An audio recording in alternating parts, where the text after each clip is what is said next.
हमने कल magnification complete कर ली थी लास्ट के लेक्चर में और मेरा फॉर्मूला भी देख लिया था। चलो अब कुछ एनसीईआरटी के क्वेश्चन देख लेते हैं क्या क्या आता है। पहला question, an object is placed at a distance of 10 centimetre from the convex mirror of focal length 15 centimetre, find the position and nature of the image. क्या कह रहा है कि ऑब्जेक्ट है हमारा 10 सेंटीमीटर है कन्वेक्स मिरर से। देखो हम रे डायग्राम भी साथ साथ बना सकते हैं इसका। ये हमने एक कन्वेक्स मिरर ले लिया, उसके 10 सेंटीमीटर दूर हमने एक ऑब्जेक्ट रखा। हम साइन कन्वेंशन के हिसाब से क्या लेते हैं कि ऑब्जेक्ट हमेशा हमारा लेफ्ट साइड पे है, मतलब ये डिस्टेंस हमने कितना लिया 10 सेंटीमीटर। तो हम क्या कह सकते हैं वी, हम क्या कह सकते हैं कि हमारा जो ऑब्जेक्ट है उसका डिस्टेंस कितना है -10 सेंटीमीटर। क्योंकि तुम पोल से इस साइड में जा रहे हो ना ऑब्जेक्ट की कैलकुलेशन के लिए, इसलिए मैंने यू कितना लिखा है -10 सेंटीमीटर। कन्वेक्स मिरर है और उसकी फोकल लेंथ कितनी दी हुई है 15 सेंटीमीटर।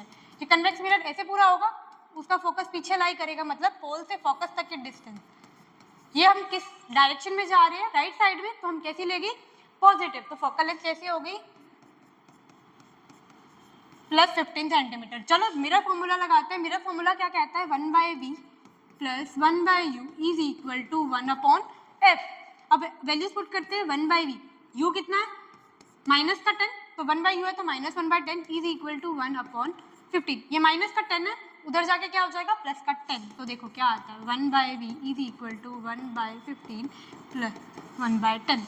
एलसीएम ले लेते हैं, एलसीएम कितना आएगा 30। 1/v इज इक्वल टू 2 + 3 कितना आ गया 5/30। अब हमें v चाहिए तो हम रेसिप्रोकल कर लेते हैं, तो कितना आ गया 30/5 कितना आ गया 6 सेंटीमीटर। और ये जो v है वो कैसा आ रहा है पॉजिटिव, मतलब हमारी जो इमेज है वो पोल के इस साइड, पोल के राइट साइड बन रही है ना।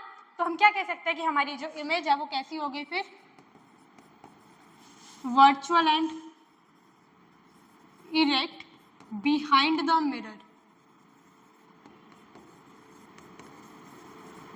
क्योंकि हमें पता है कि कन्वेक्स मिरर में जो भी इमेज बनती है वो हमेशा वर्चुअल और इरेक्ट ही होती है। हम डायरेक्ट भी लिख सकते हैं, पर हम मैग्निफिकेशन से निकाल लेंगे भी सही कि ये वर्चुअल और इरेक्ट कैसे आई, बिकॉज हमारी जो इमेज है उसका जो डिस्टेंस है वो पॉजिटिव आ रहा है, इसलिए हमने बिहाइंड द मिरर उसकी पोजीशन रख दी। अब हम मैग्निफिकेशन से निकालते हैं कि वो वर्चुअल और इरेक्ट कैसे आती है। चलो देखो, देखो मैग्निफिकेशन का फॉर्मूला क्या होता है -v/u, माइनस तो साइन एज इट इज है, v कितना है 6 सेंटीमीटर, u कितना है -10, 2 पे डिवाइड कर दो कितना आ गया 3/5, अप्रोक्स कितना आ गया 0.5। हमारी मैग्निफिकेशन कितनी आ गई 0.6, वो भी प्लस का आ रहा है ना। हमने लास्ट क्लास में देखा था कि प्लस का क्या बताता है हमें, कैसी है वर्चुअल एंड इरेक्ट। और ये जो नंबर है वो 1 से छोटा है ना, तो कैसी इमेज हो गई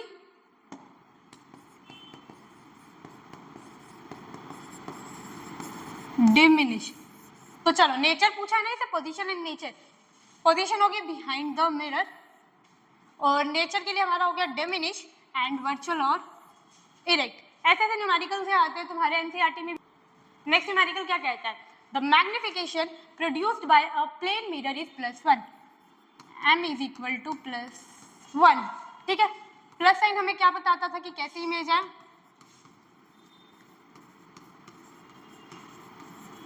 वर्चुअल और इरेक्ट। अब 1 है, देखो मतलब हम क्या लिख सकते हैं HI/HO हमारा क्या दे रखा है 1, मतलब HI is equal to HO, मतलब हमारा जो साइज ऑफ इमेज है वो साइज ऑफ ऑब्जेक्ट के equal.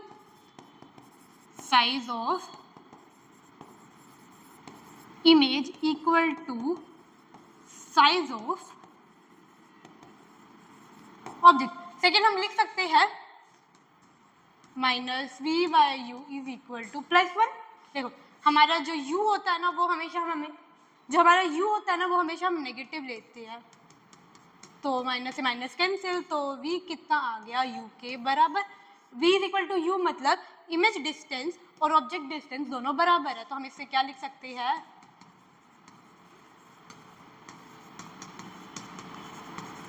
Image distance equal to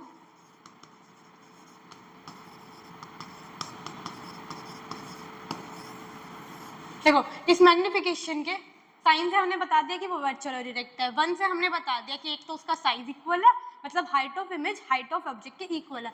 दूसरा डिस्टेंस हमने बता दिया कि इमेज डिस्टेंस ऑब्जेक्ट डिस्टेंस के इक्वल है। चलो नेक्स्ट क्वेश्चन देखते हैं अब हम। नेक्स्ट क्वेश्चन क्या कहता है, an object 5 centimetre in length, मतलब उसका साइज दे रखा है, तो मतलब क्या दे रखा है, HO दे रखा है 5 centimetre at a distance of 20 centimetre in front of a convex mirror और focal length 15 centimetre, find the position and nature of the image. तो हमें क्या दिया है कि हमें ऑब्जेक्ट 5 सेंटीमीटर का एक ऑब्जेक्ट है, वो कन्वेक्स मिरर से 20 सेंटीमीटर के डिस्टेंस पे रखा हुआ है और उस कन्वेक्स मिरर की फोकल लेंथ कितनी दी हुई है, 15 सेंटीमीटर। मतलब हमें क्या दिया हुआ है, u दिया हुआ है हमें -20 सेंटीमीटर और फोकल लेंथ कितनी दी हुई है, 15 सेंटीमीटर। हमने जैसे लास्ट क्वेश्चन किया था ना, फर्स्ट क्वेश्चन जिसमें हमने इमेज डिस्टेंस निकाला था, फिर मैग्निफिकेशन में निकाल ली थी। चलो उसी से हम v निकालते हैं मेरा फॉर्मूला का यूज करके। मेरा फॉर्मूला क्या कहता है, 1/v plus 1/u is equal to 1/f। 1/v, u कितना दिया हुआ है माइनस का, तो क्या आ गया 1/u माइनस 1/20। फोकल लेंथ कितनी दी हुई है 15, तो मैंने 1/50 लिख दिया। 1/v, ये माइनस का 1/20 उधर जाके क्या हो जाएगा प्लस का 20, 1/15 प्लस 1/20। एलसीएम ले लिया कितना 60, 4 प्लस 3 कितना आ गया 7/60। तो हमारा v कितना आ गया 60/7 सेंटीमीटर। देखो ये जो है अगर हम इसको डिवाइड करें तो हमारा अप्रोक्स रहेगा 8 अगर हम इसको डिवाइड करें ना तो हमारा अप्रोक्स आता है 8.8 सेंटीमीटर के हिसाब से। अब हम इसके अप्रोक्स से अगर हम इसको डिवाइड करते हैं तो हमारा आंसर आता है 8.8 सेंटीमीटर। देखो हमारा जो v है वो कैसा आ रहा है पॉजिटिव। पॉजिटिव हमने क्या कहा था कि हमारी इमेज कैसी बन रही है फिर बिहाइंड द मिरर। चलो हमारी पोजीशन हो गई। अब हम निकालते हैं इसका नेचर। नेचर के लिए हमें क्या चाहिए मैग्निफिकेशन। मैग्निफिकेशन क्या होता है -v/u is equal to hi/ho। ये भी हो सकता है, ये दो फॉर्मूला मैग्निफिकेशन के -v/u और hi/ho। देखो v कितना दिया हुआ है हमें 60/7 और u कितना दिया हुआ है 20 सेंटीमीटर, वो भी माइनस का। माइनस से माइनस कैंसिल, 0 से 0 कैंसिल, कितना आ गया 3/7। ये जो 3/7 है ये लेस देन 1 है ना, तो हमारी इमेज कैसी आ गई डिमिनिश। और इसका साइन देखो पॉजिटिव आ रहा है ना, पॉजिटिव मतलब कैसी इमेज है वर्चुअल एंड इरेक्ट। देखो हमें हाइट ऑफ ऑब्जेक्ट दिया है ना, तो हम हाइट ऑफ इमेज में निकाल सकते हैं। इस फॉर्मूले से कंपेयर कर दो hi/ho कितना दिया हुआ है 5, क्रॉस मल्टीप्लीकेशन कर दो hi is equal to 3 into 5/7 कितना आ गया 15/7 सेंटीमीटर। अप्रोक्स आएगा 2.1 सेंटीमीटर। देखो हाइट ऑफ इमेज है वो हमारी हाइट ऑफ ऑब्जेक्ट से कम आ रही है ना, तो मतलब कैसी इमेज है डिमिनिश। बाकी हम इस मैग्निफिकेशन से भी देख सकते हैं कि मैग्निफिकेशन अगर हमारी लेस देन 1 आ रही हो तो भी हमारी जो इमेज होती है वो डिमिनिश ही आती है। तुम डायरेक्ट भी लिख सकते हो, बट यहाँ पे तुम्हें हाइट ऑफ ऑब्जेक्ट दिया तो तुम हाइट ऑफ इमेज निकाल दोगे तो तुम्हारे अच्छे मार्क्स भी आ जाएंगे। क्या पता उन्होंने पूछ भी रखा हो एग्जामिनेशन में कि हाइट ऑफ इमेज निकाल के दिखाओ। कुछ क्वेश्चंस हो गए मेरे फॉर्मूला के ऊपर। अगर तुम्हारा कुछ भी डाउट है तो तुम कमेंट सेक्शन में लिख सकते हो। नेक्स्ट वीडियो उसी पे आ जाएगी, नहीं तो हम नेक्स्ट लेक्चर पे रिफ्रैक्शन स्टार्ट करेंगे और कंप्लीट रिफ्रैक्शन भी करेंगे और उसके कुछ क्वेश्चंस भी करेंगे। Thank you.